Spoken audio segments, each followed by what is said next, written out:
I'm not sure what vintage this Japanese short drop octagon clock is, but it belongs to a friend of mine, and her comment on it that it stopped working after her late husband's caregiver wound it. She thinks they wound it too tight, and sure enough, when I checked it with a winding key here, she did not give me a winding key, but it doesn't make a difference. I have plenty of those. It's not wound too tight on the time side. It's still got quite a ways it can go, but there's no nothing on the oh, did you hear that? There's no click, and as you turn it, you can hear the end of the spring slipping off the hook. Okay, and then obviously there's no ratchet, no clicking happening there. So something is wrong with this. So what I'm going to do is we'll take the dial off. This is a 30-day clock, but it's Japanese instead of Korean, so I'm kind of curious to see what kind of movement this has got in it. We'll take the hand nut off. Remove the minute hand. Of course, the hour hand is friction fit, just pulls right off. And then there are 3 screws around the perimeter of the dial that holds the dial pan on. And you just use a small screwdriver to remove these. They're very small screws. They're Phillips screws too. So I'm curious about the vintage of this clock. I'm thinking 60s or 70s vintage, just the way it looks. That one's not wanting to come out. Let's get the others out.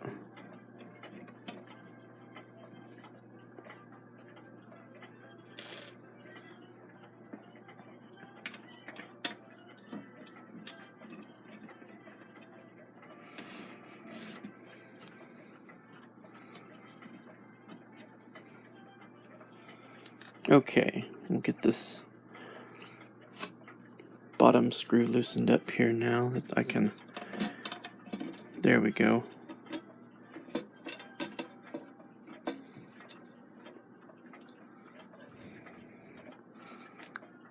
See if there's any markings on the back side of the dial. Nope. Okay. Well, what do we have here? That has a very American look to it now, doesn't it? It looks a lot like the movement in an Insomnia brand clock, or some New Havens are shaped that way, but mostly this shape is from the Insomnia clocks. In fact, several of the Japanese clocks that I have movements almost identical to this. This right here is a little different, but and I'm also surprised to see that it's a count wheel clock. In fact, it's even got, yeah, down here, it's even got a strike correction lifting wire. Okay, and it looks like the time mainspring is fairly unwound. That's why I'm not getting a lot of impulse feel on the pendulum here. But you can see the click right here on the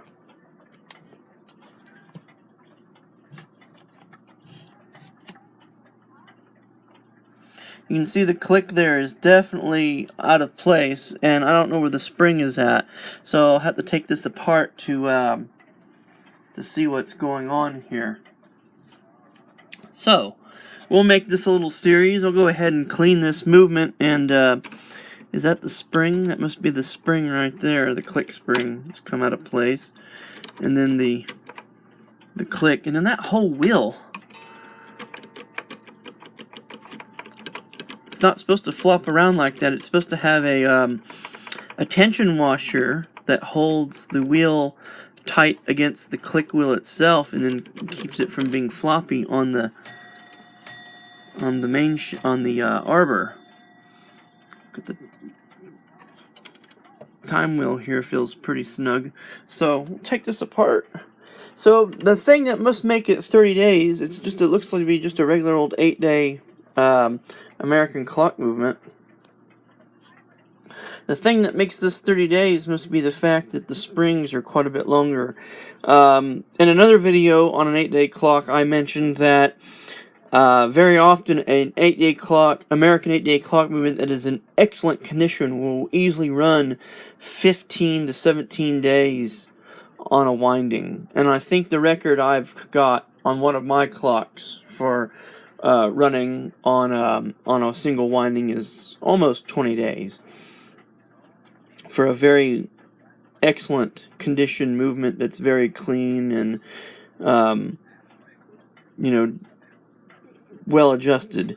So it's not surprising that simply make the springs longer, you can make the clock run for a whole month. Now, I don't expect the timekeeping to be very good during that month. I expect it to run pretty fast the first week or so, and I expect it to run pretty slow the final week, but you'll get a couple weeks of normal running out of it. And it seems like if using springs like that with some properly designed stopworks would make a really great 14-day clock, really.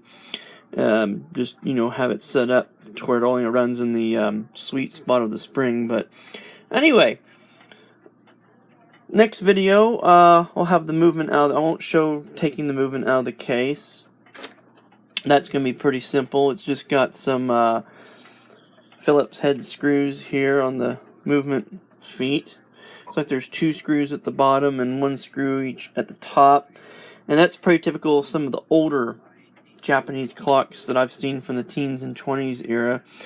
But I would say, looking at this, I'm guessing this is probably 60s or 70s. I'm getting a very 70s vibe off of the general feel of the hardware and stuff that's used. It's very similar to what's I'm seeing in my 70s era Japanese tape recorders that I've got a lot of. Look at these screws here holding the case together.